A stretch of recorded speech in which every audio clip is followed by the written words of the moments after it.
everybody. I'm very excited to have with me a lovely guest who many of you may be very familiar with as well. This is Owen Staton, storyteller extraordinaire and host of Time Between Times podcast and Spectre of the Sea, which he also creates with Bethan Briggs-Miller of Erie Essex podcast. So welcome, Owen. Thank you, Joe. Thank you very much for having me.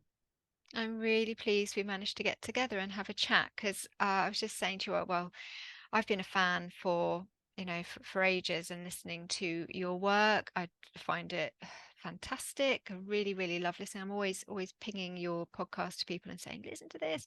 And as I say, my husband, Peter, is a really big fan as well of the Time Between Times, but also the Spectre of the Sea. We really love it. Great work there with Bethan and the sound effects and everything. You just get right into it. Yeah, it's really cool. That's good. That's lovely to hear. Thank you. And I'm a big fan of this podcast as well. I've listened more or less from the start, and I'm always fascinated with the stories the guests say because at its heart, it's a storytelling podcast in its own way, isn't it? Which is That's very a true. nice thing. And I'm very lucky. I live just by the forest, and I walk my dog every day. And we go up there, and loads of people in the pandemic created loads of fairy doors and things like that. And there's like a little magical part of the forest, and I'm always up there with the Modern Fairy podcast on there, there, so Oh, which is great. amazing. And yeah, it's always nice. I'm always looking about to see if I can see anything, but I Yeah, haven't been quite so lucky yet. But there we you are. never know. Yeah, I it'll never be when know. you're least expecting it, won't it? As Absolutely, the it will. stories Yeah, go. that's right. Yeah. So what got you into storytelling? I'm always wondering whether, you've got such a gift for it that I just wondered if it runs through your family. Did any of your family members, were they storytellers? Not really. In fact, I'm the only one of my family who's got like a theatrical sort of background, really. My family are very much working class South Wales people. My father was a postman and worked in the steel industry for years and years. My mother was a doctor's secretary.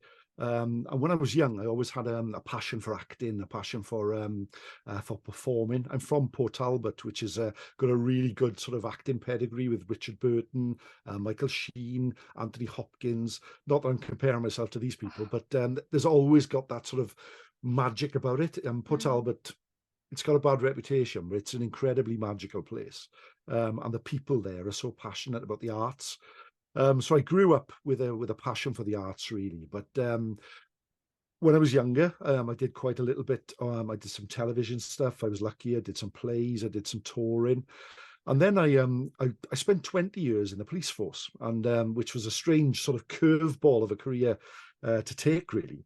But when I did that, I found that I was a shift worker, so I couldn't be in the same place, say every Thursday or every Tuesday, to meet with people and do Yeah. plays or be there in the morning. And I had young children, so I had to look for something that I could do myself. And that purely came with storytelling. And I can remember the day it started. I was hired to go to a museum and to be a Roman soldier and talk about life in Roman Britain for school children. So I dressed as a Roman soldier, always had good legs, but I was there. I was telling the story, and to my horror, I found out that the kids were booked to spend an hour with me. And I had Okay. about 20 minutes worth of material, talking about Mm. different types of pottery and things like that.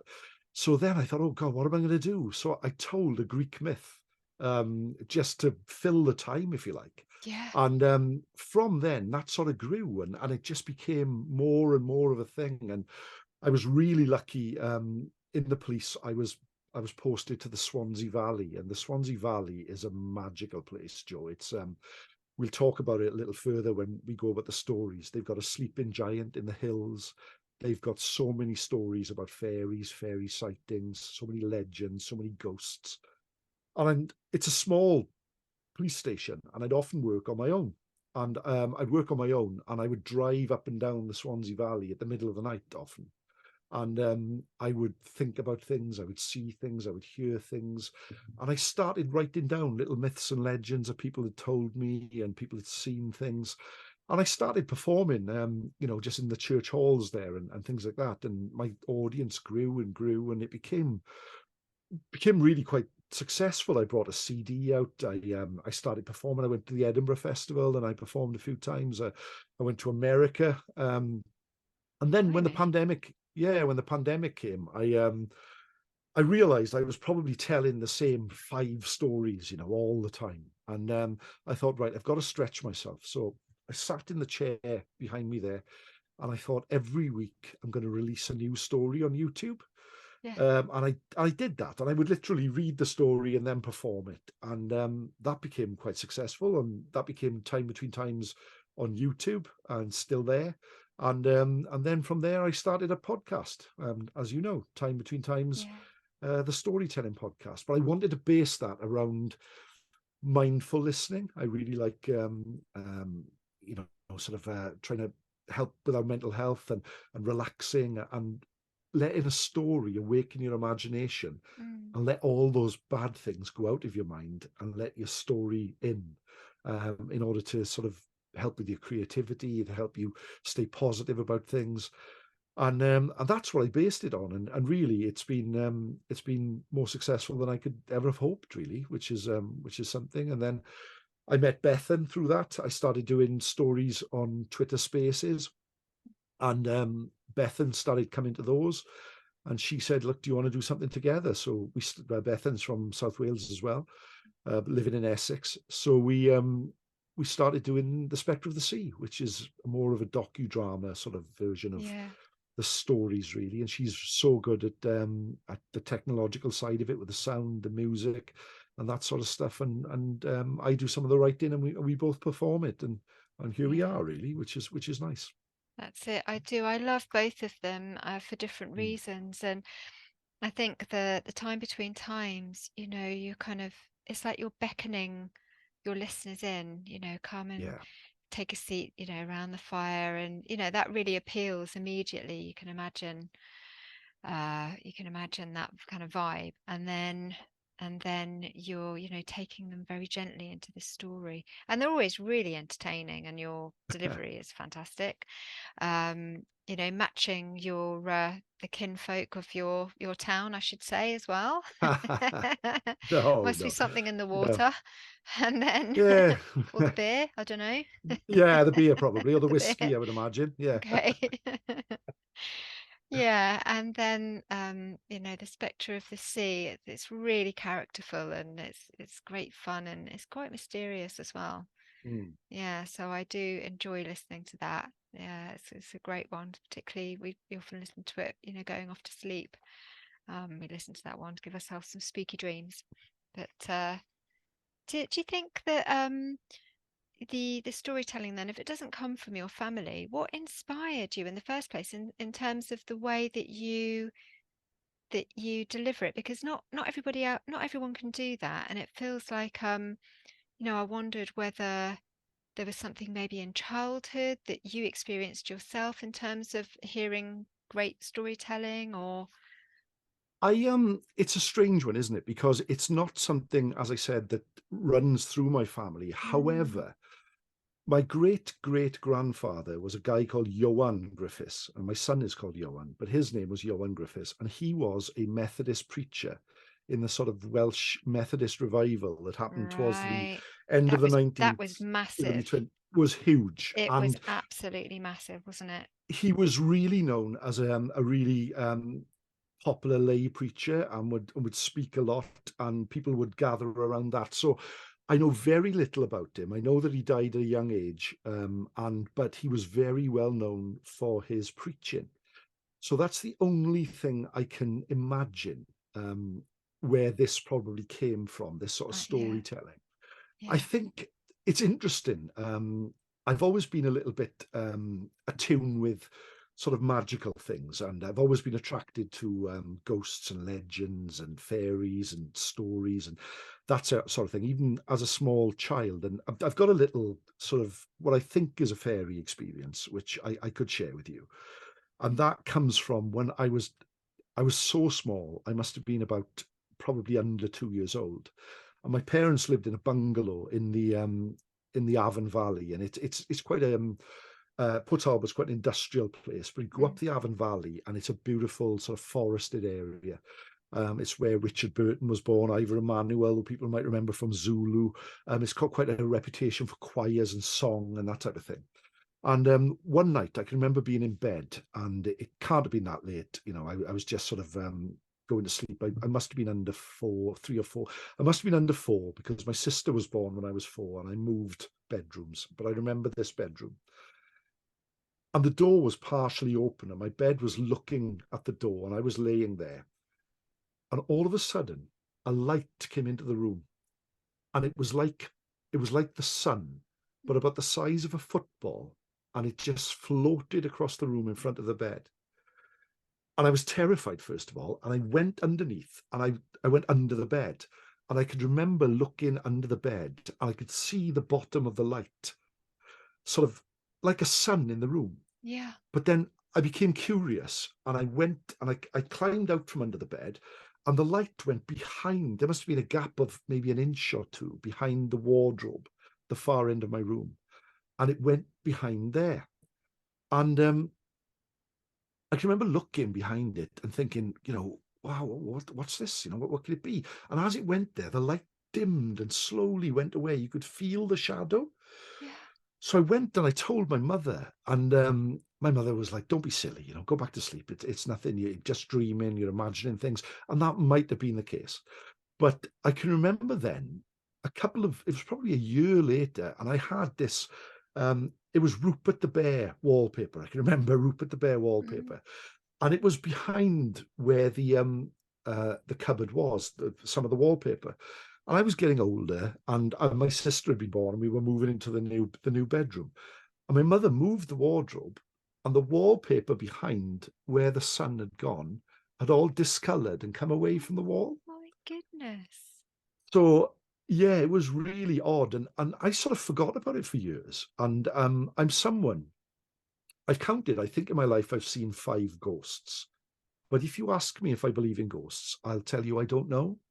Because they've always been where, as you said earlier on, when you least expect it, out of the corner of my eye. I think if you go looking for ghosts, you go looking for fairies, you very seldom find them, but they will appear, and they will come. And I was writing an article actually about my experiences, and it's only sort of fairly recently that I've gone back to that one and think, well, maybe it was something to do with the fairies or the Fae. I don't know. But all my life, I've been attracted to myths, to fairy stories, to ghost stories, to legends, and that sort of darker edge of folklore, really, which has really appealed to me. And it appeals to nobody else in my family except me, which is strange. And I've always not been a black sheep, but someone was always thought of as being a bit different. They're all been like working people, and whereas I've always been really creative, which is different, and that's where it comes from, really. I think it goes back to that. I think a lot of people, watching and listening, will feel they know exactly what that feels like. But that's very interesting with the sun. And I'm sort of tempted to ask you, did you have any interesting dreams when you were a young kid around that age? Do you remember them? I used to have a lot of recurring dreams, a lot of dreams that used to happen a lot, and I often remember them, and they weren't frightening or they weren't damaging or scary. They were dreams of, like, I can remember there was one where myself and a load of friends were trying to build a bridge, and we were trying to build a bridge in this area full of white rock, like a sort of almost desert landscape. And I can't remember much of the ins and outs of it, but I would always have this dream about building the bridge with my friends.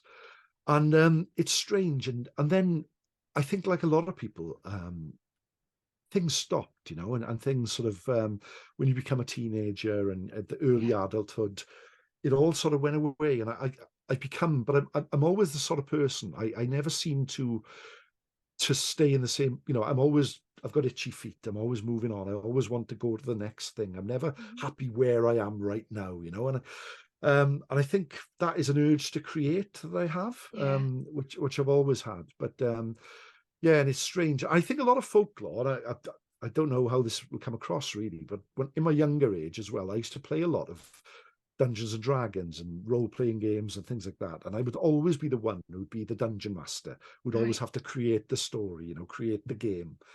Mm. And I think a lot of my storytelling came from that as well, where I That's just good. had to, Yeah. I had to think on the fly. I had to make things up. I had to improvise all the time, and improvisational theatre. I've done a little bit of Yeah. comedy. The storytelling is always improvised. So Mm. yeah, that's how I've always been, really, I suppose. Mm. There we are. Yeah, I was just thinking about the kind of the bridge making. You I think that's what you kind of do. You build bridge for people to the Hmm. other world, if you like, or to step into new spaces. That's kind of what that feels like to me. Possibly, yeah. It could have been, couldn't it? I don't A know if any, metaphor. yeah, maybe it was. Maybe it was. And what was interesting with that, and I remember this clearly, is that I had a group of friends, but as I met more people, they joined in the dream. Oh, that's so cool. So Yeah. you'd have like the original like gang, if you like, but as I went Mm. through my life, it would have more and more people in it. And Expanded. I love yeah, that. And that's exactly yeah. what's happened with your endeavors now, is Hmm, reaching more people. So do you think yeah. you could treat us to a little of your magic, please? I feel like turning Oh. down the lights a bit, but come on. Of course I will, Joe. Well, you sit back, you relax. I'll tell you a Okay. story.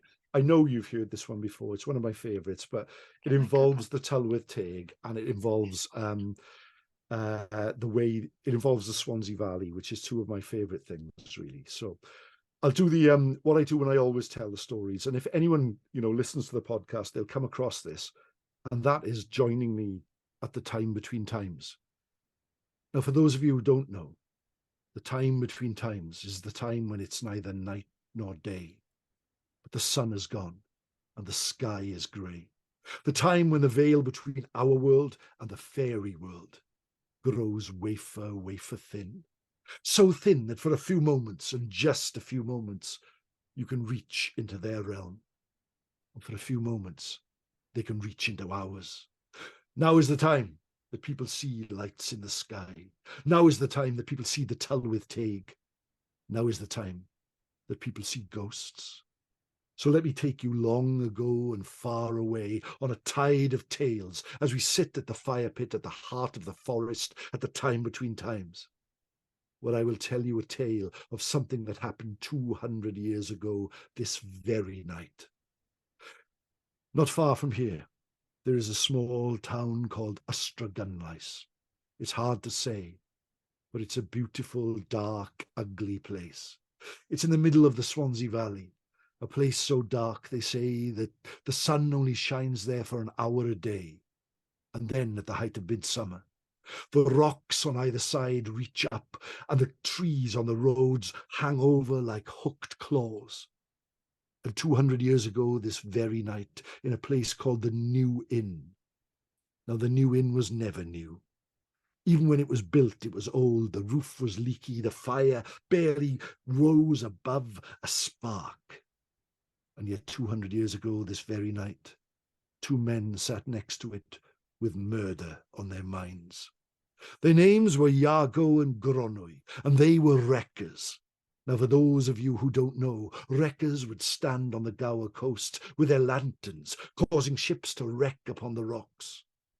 When the sailors would lose their lives, they would rush out and steal all the gold and silver they could find. And Iago and Gronwy had won and lost more fortunes than anyone could ever remember in this way. Iago was tall and thin, with a tricorn hat and long dark hair that hung to his shoulders.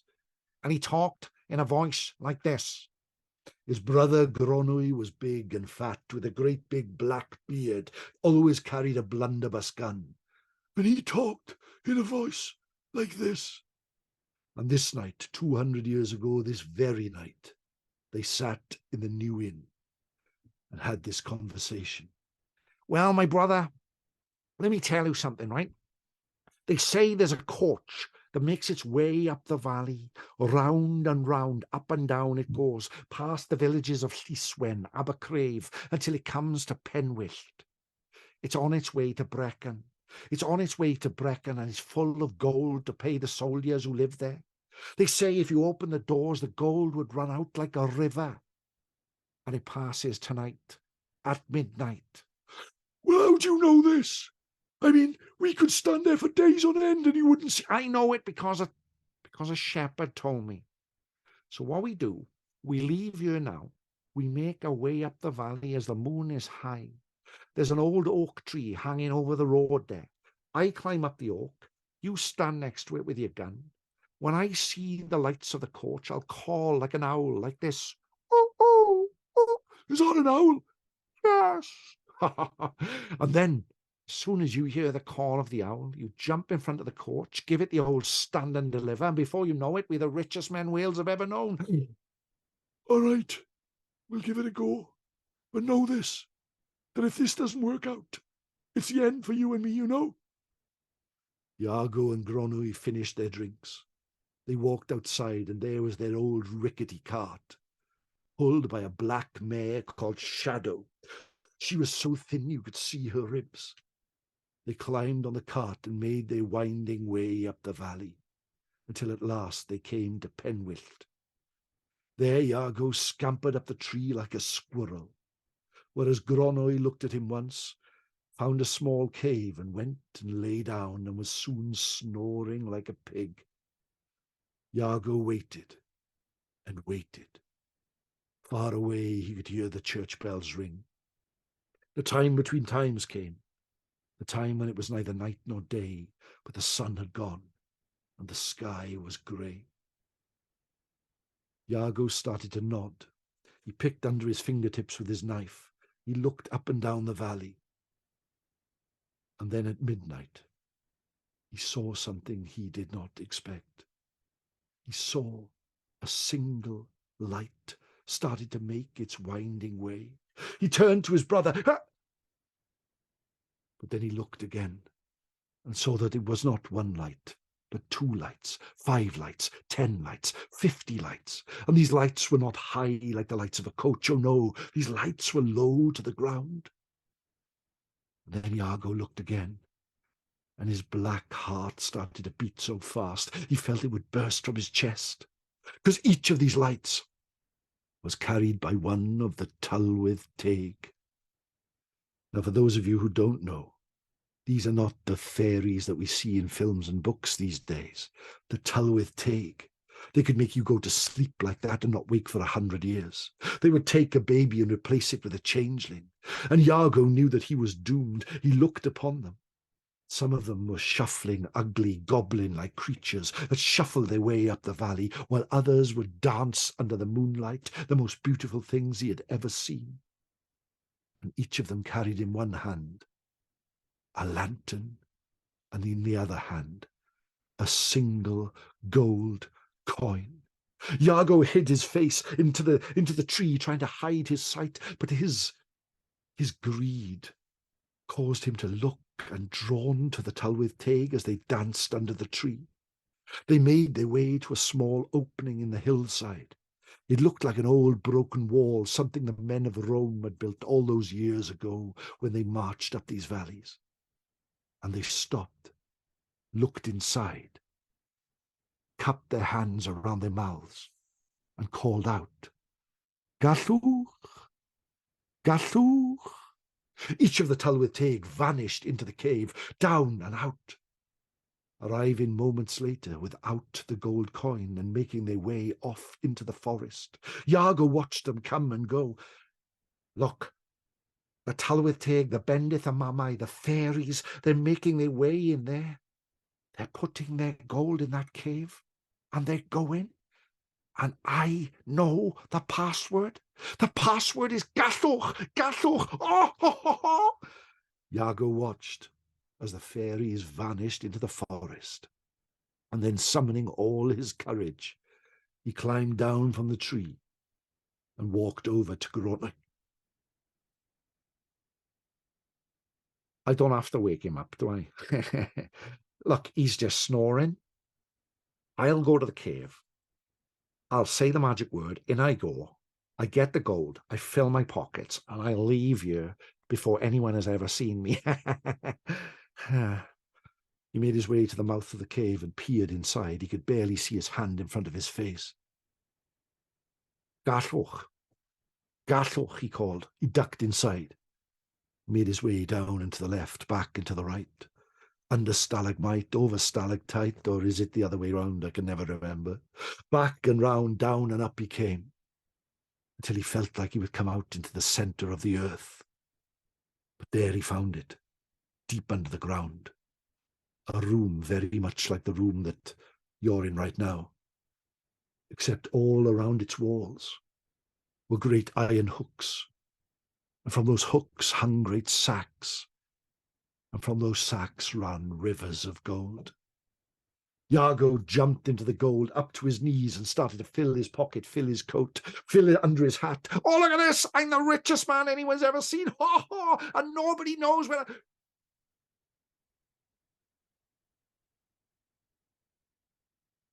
Then something happened he did not expect. What he thought was just a pile of rags in the corner of the room started to move and shuffle. What he thought was just a detritus and ruinous pile of rubbish suddenly stood up, and the rags fell away, revealing the skull of a horse with glowing green eyes. And at that point, Iago knew he was doomed, for this was the Mari Lwyd, the queen of the fairies, the first horse that winter killed. Mari Lwyd, to look upon her meant certain doom. He fell to his knees and begged, "Oh, Mari Lwyd, please let me go. Please, please let me go." The Mari turned to him and spoke in a voice as old as the mountain and as capricious as the sea. "Why have you come here?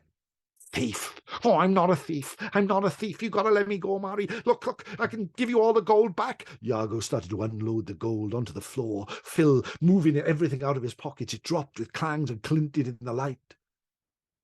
"You are a thief, and you have come here to my lair." "Oh, Mari, please, you got to let me go. Look, I know the password. The password is Gallwch. You know the password to come in. Do you know the password to leave?" "You mean there's a password to leave?" "Oh, yes." "Oh, Mari Lwyd, please let me go. Please, I beg you. I'm begging you with every beat I got left in my heart. Please let me go." "You have come across me on a good night, thief. You may go, but know this, that the next mortal to come to my lair will be mine. Mine forever, do you understand?" "Oh, yeah, I understand, Mari. Don't you worry." With that, Iago was gone. He rushed his way up and to the left, back and to the right, until he burst out into the valley above Swansea Port and started to run and run and run, and he would have run all the way with the branches clawing at his face. But a figure stepped out in front of him. A figure with a gun. "Where do you think you're going, brother?" "Oh, Cronoy, we got to get out of here, right? Look, we got to go. Let's go back. Let's forget about it all. Let's just go back to the pub and we..." "You robbed the coach, didn't you?" "No, I didn't rob the coach." "You robbed the coach while I was sleeping in the cave." It was at that point that fate, like it often does, intervened. And as Iago lifted his hands above his head, a single gold coin fell onto the ground with a clink. "Well, if you haven't robbed the coach, what's that?" "Oh, Gronwy. Yeah, all right. I robbed the coach. And I put all the gold in the cave over there. There's a password, mind. It's called Gallwch. Just make your way down and to the left, back and to the right until you come to a room, and that's where I put all the gold. And now I'm gone." With that, Iago was gone, never seen in the Swansea Valley ever again. Gronwy made his way to the cave, peered inside. "Oh, it's dark in there." He went inside and vanished, never seen again. Many years later, an opera singer with the voice of an angel called Adelina Patti came to the Swansea Valley. She wanted to build a castle that stretched to the sky. She called it Craig y Nos, still stands to this day.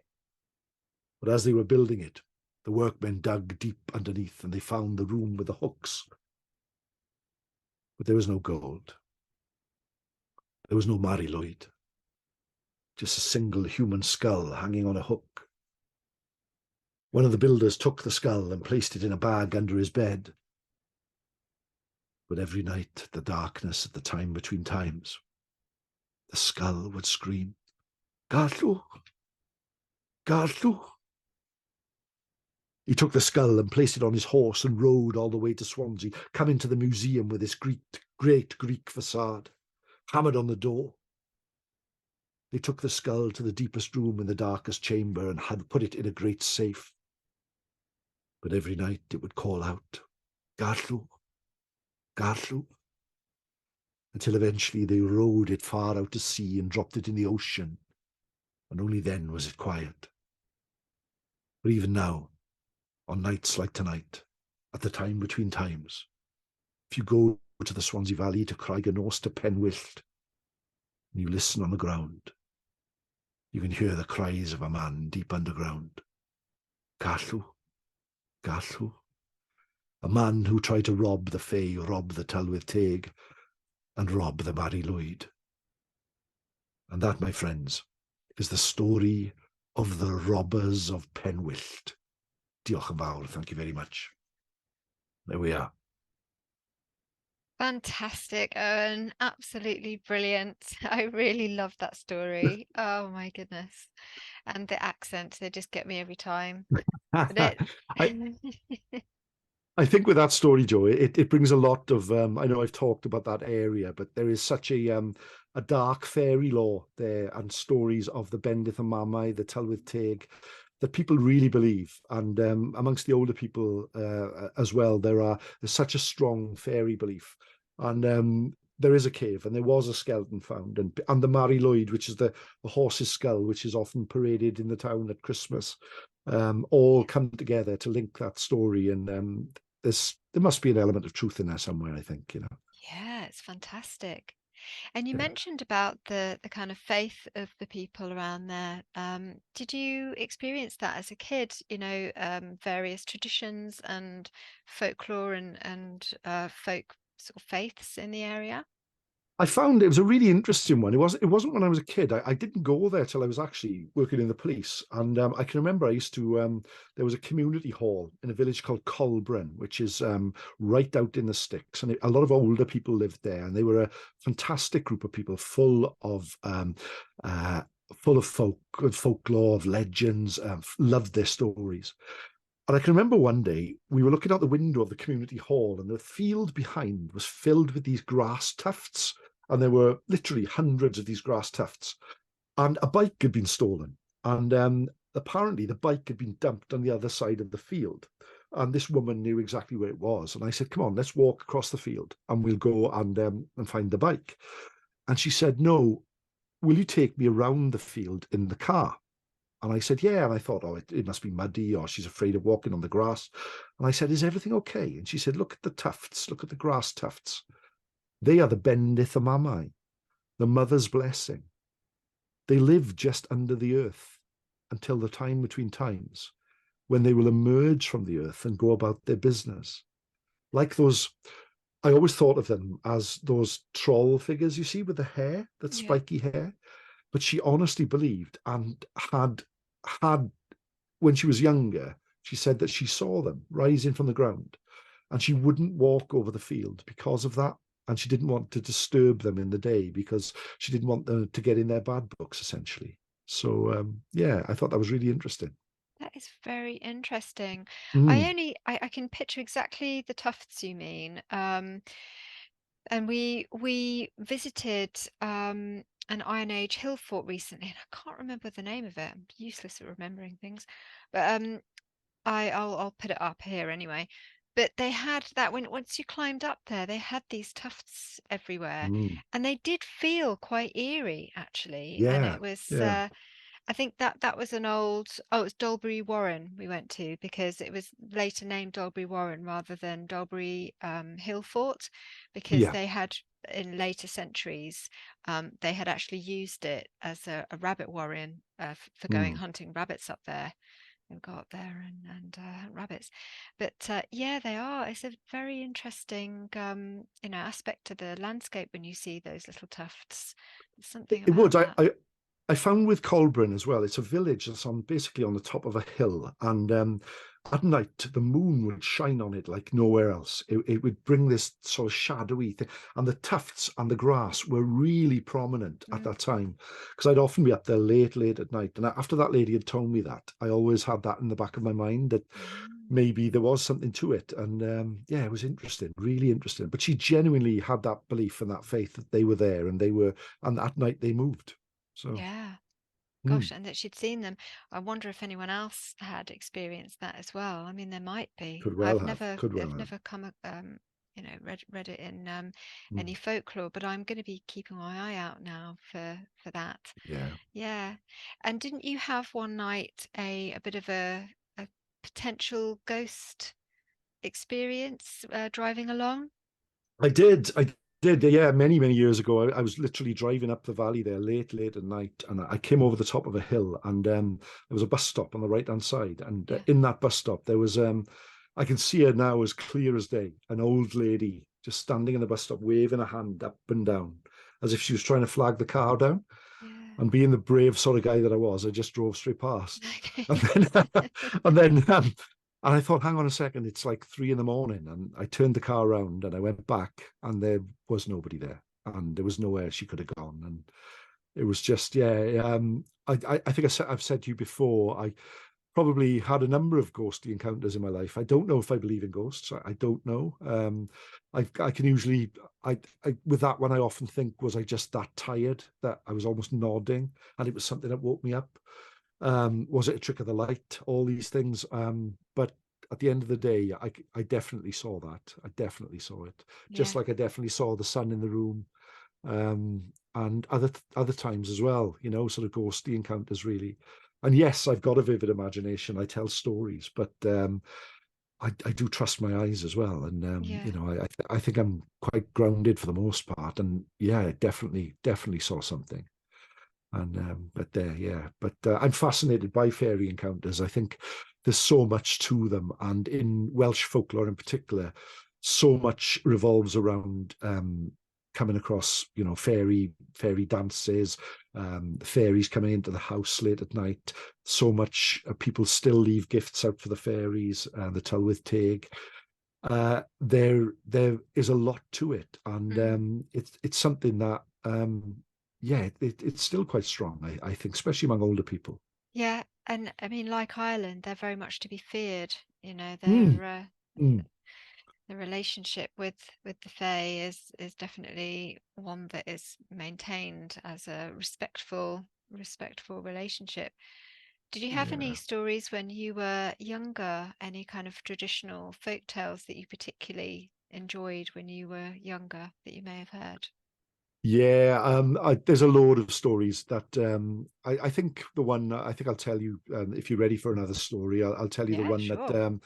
I always sort of resonates with me really because it's basically about a storyteller, and it's the story of Gwion and the witch, and now it's April. We're recording this, at the sort of Beltane time and around there, aren't we? So Mm. I just I think it's all about rebirth, and it's about belief, and it's about magic. So sit back and I'll tell you the story of Gwion and the witch. Long ago, not far from here, there lived a witch called Ceridwen. She was old with a crooked back and hooked claws for hands, and she talked in a voice like this. Ceridwen wanted to be the cleverest witch in the whole wide world, so she pulled a book from a bookshelf, a book covered in dust. She blew away the dust and looked through the spells until she found the one she was looking for. How to be the cleverest witch in the whole wide world. Take 3 spiders' legs and put them in a pot. Take 3 ants' eyes and put them in a pot. And take 4 whole frogs and put them in a pot. And stir that pot always clockwise, never anti-clockwise, always stirring, never eating, never sleeping, never drinking for a year and a day. And then drink 3 drops of the potion, not 1, not 2, not 4, but 3, and become the cleverest witch in the whole wide world. Ceridwen went out to the garden where the frogs and the newts did play. She found all the ingredients she required and dropped them in a pot. But then realization struck her. A year and a day. Stir the potion for a year and a day, never eating, never drinking, never sleeping. Well, I'm not doing that. No, I'll find someone else to do it. She left her house, walked down the street. All the people saw her coming and were terrified of Ceridwen. All the doors to all the houses slammed shut, and the people ran into the forest, till she came to the place where all the children played. The children ran away screaming, except one boy. He was tall and thin, with bright red hair that stretched to the sky. His name was Gwion. "Hello, Ceridwen. Hello, how are you? I'm Gwion." "I know. Come to my house. There is a potion. You need to stir it, clockwise, never anti-clockwise, always stirring, never eating, never drinking, never sleeping for a year and a day. Do you understand?" "Yes, Gwion. Yes, Ceridwen, I'll do it. I'll do it." Gwion made his way back to the house and stood in front of the pot. Started to stir, round and round and round. Days turned to weeks, weeks turned to months, months turned to a whole year, and still he stirred. Until the night before Ceridwen was to drink the potion, she came to see him. "Gwion, tomorrow I will drink 3 drops of the potion, not 1, not 2, not 4, but 3, and become the cleverest witch in the whole wide world. But tonight there will be a storm so loud it feels like the gods are going to throw boulders in the sky. But you must not stop stirring. Do you understand?" "No, I won't. Don't worry." Ha ha. The storm started about 4 o'clock. The rain started to fall till it beat down on the roof like thunder. And then the thunder started, like the gods throwing boulders in the sky. But still Gwion stirred and stirred. Then the lightning started, far away, small sparks, but coming closer and closer until they lit up the sky like it was day. Still he stirred. But then at midnight, directly when the clock struck 12, a huge bolt of lightning shot from the sky and bang! It caused the whole house to shake. It hit Ceridwen's cottage, and the whole house shook back and forth. The pot started to twist and turn, and out of the pot came 3 drops of the potion that landed on Gwion's hand. 1, 2, 3. There's 3 drops of the potion, and they're on my hand. I don't know what to do. What shall I do? I know. I'll drink them. Hand-sized. Frogs. Spiders. Then something happened. The clouds in Gwion's mind started to part. All of a sudden, he knew the answers to everything. He knew every song that had ever been sung, every tale that had ever been told, every poem that had ever been performed. He knew absolutely everything. He became the cleverest boy in the whole wide world. He danced up and down. He danced a jig of joy. But then behind him, in the doorway, he realized he was being watched by Ceridwen. "What is going on here?" "Oh, there were 3 drops, Ceridwen, and they fell out of the potion, and they landed on my hand, and I drank them." "You did what?" "I drank them." "You have ruined the potion I took a year and a day to make. Then you must die." She opened her robe and pulled out a dagger and rushed at Gwion. He didn't know what to do, but then he knew exactly what to do. For he was the cleverest boy in the whole wide world, and he uttered a spell in a language that was as old as the mountains, and changed into a small white floppy-eared rabbit and ran between Ceridwen's legs, out of the house, over the wall, down through the garden, through the forest. He run and run and run. Ceridwen turned around. Her anger knew no bounds, and she cast a spell and turned into a great big black hunting dog. Woo, woo, woo, and chased after the rabbit. The rabbit ran and ran and ran through the fields, through the forest, until it came to a swiftly flowing stream. And there the rabbit turned into a fish, jumped into the stream and swam away. But the dog arrived, and the dog turned into an otter, and the otter chased the fish, and over stream and under rock they went until they came to an old lake in the middle of nowhere. And there the otter was just about to catch the fish, but the fish jumped out of the water and changed to a small, flappy little bird and flew into the clouds. The otter fell back to the water, but then emerging from the water came a great big eagle. And the eagle chased the small bird over the clouds, over the forests, over the mountains, always trying to catch it in its claws. But then Gwion had one last trick up his sleeve and changed from a small bird into a single solitary seed, a seed that fell through the sky and landed in a field full of seeds. The eagle flapped around, watching. Where has he gone? Where has he gone? But then the eagle changed to a chicken and started to peck at the seeds, getting closer and closer until finally it found the seed that was Gwion and swallowed him whole. In a flash of light, the eagle vanished, or the chicken vanished, and changed to Ceridwen the witch. Nobody gets the better of Ceridwen. Nobody. What's happening to me? What's happening? Her belly grew bigger and bigger and bigger. What's happening to me? Until it went pop. And out of her belly flew a small baby that landed in her arms. She held the baby who had his thumb in his mouth. Hello, Mum. What? Mum? Who do you think you are? Who are you? I don't know who I am. But please look after me. Please look after me. I will not, said Ceridwen. And she put the baby in a sack, carried the sack to a cliff overlooking the sea, and summoning all her strength, spun it round her head 3 times and flew it out to sea, where it landed with a splash. And that would be the end of our tale. But on that day, all those years ago, a fisherman was fishing on the sea. He had been there all day and found absolutely nothing. I've been here all day trying to find this one fish to take home, but I can't find it. I'm going to give it one more go. Yeah, let's try. He threw his rod out.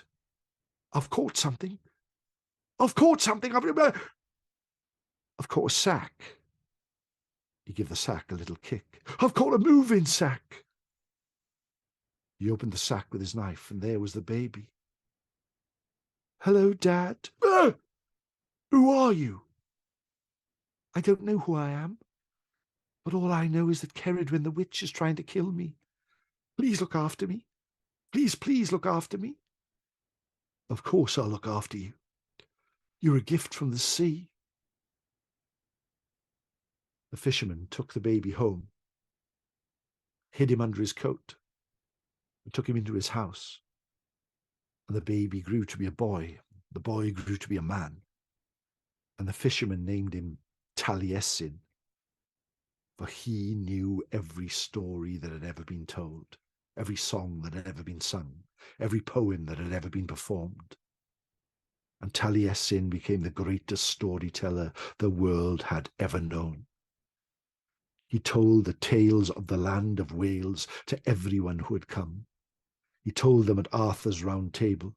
He told them in the mountains, in the woods, in the sea. And his tales were passed down from father to son, mother to daughter, brother to sister, friend to cousin, over many, many years from person to person.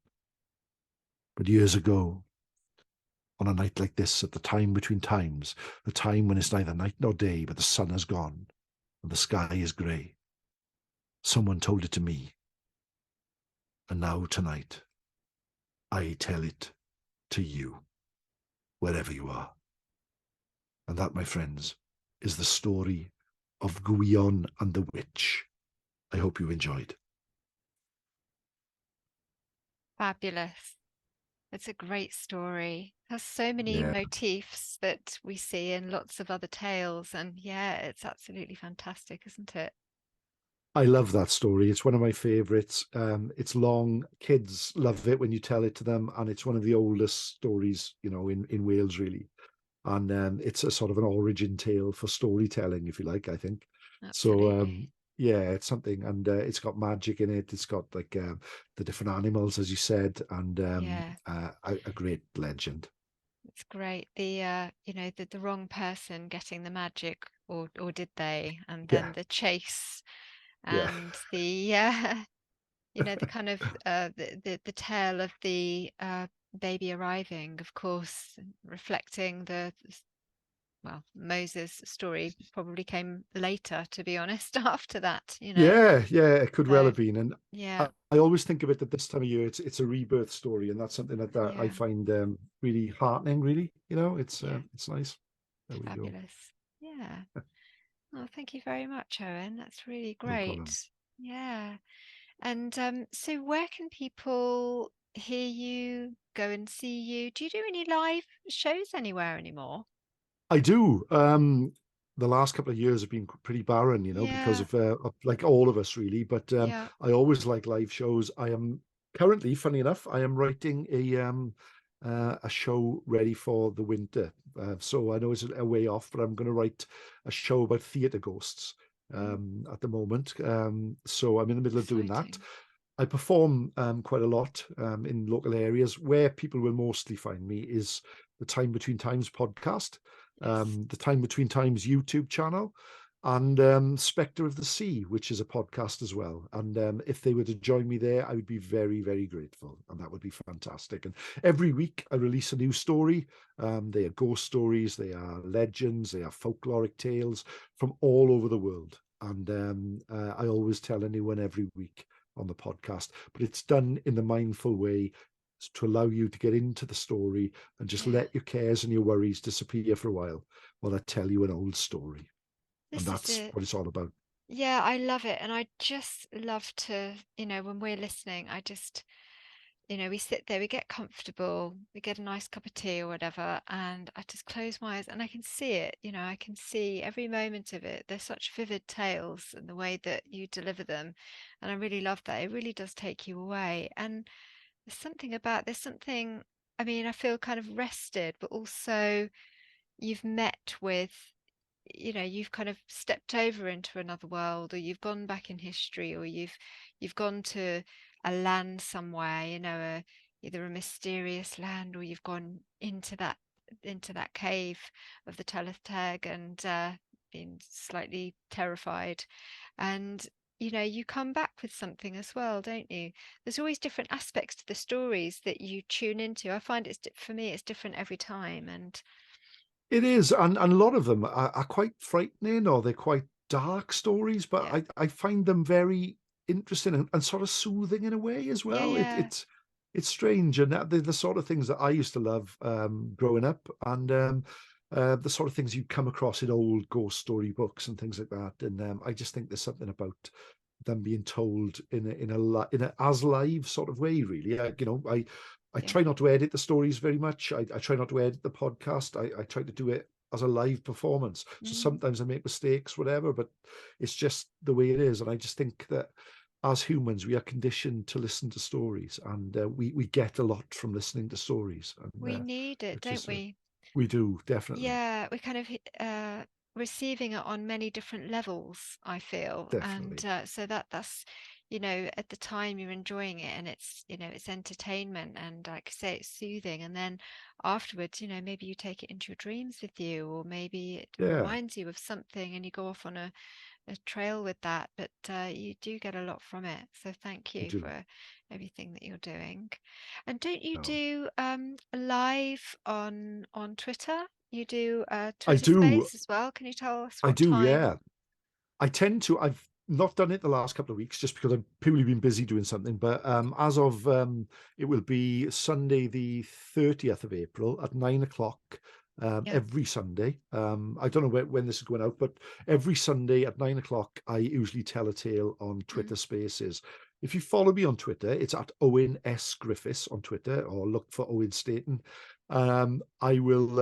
I then post a little link, and if you don't know Twitter Spaces, it's basically like a Zoom meeting, but I go in there. It's an audio thing, and I just tell a story every Sunday night to ease us into the week.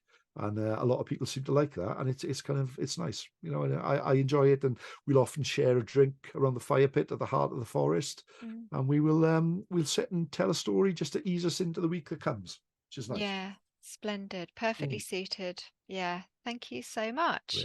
And please come back again. And yeah, look forward to hearing some more tales. Perhaps maybe we might do another one as we go into the darkness of winter. That might be nice, mightn't it? I would love that, Joe, and yourself as well. I love the podcast, as you know. I love all the stories that come here, and I love the way that these old stories still resonate today, and that people are still seeing things as people did all those years ago.